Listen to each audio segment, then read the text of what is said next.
Untuk menjaga keseimbangan dan kelestarian lingkungan danau di Bali, pelaku pariwisata diharapkan tidak mencemari danau dan daerah sekitarnya. Bagaimanapun juga, air danau di Bali menjadi salah satu tempat penyimpanan air yang dibutuhkan oleh masyarakat Bali.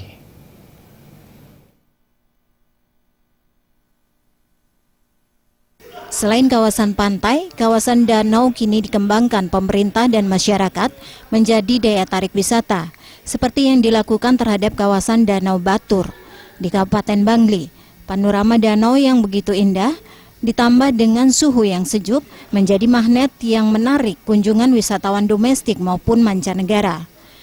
Namun di balik pengembangan wisata air ini, muncul dampak yang perlu diperhatikan, terutama masalah pencemaran air.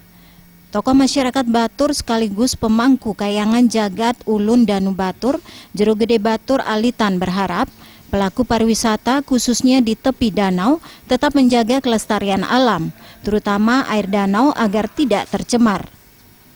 Peningkatan ekonomi masyarakat memang perlu, namun menjaga kelestarian alam juga lebih penting. Jika alam rusak, kehidupan akan rusak dengan sendirinya.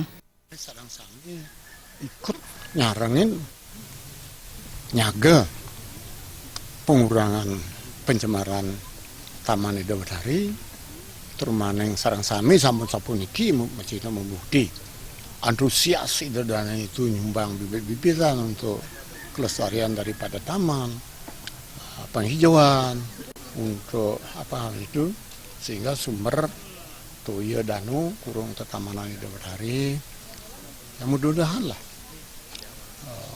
pencemaran dan sumber air Toya yang notabene sumber Toya Batur ini wenten 11 sumber.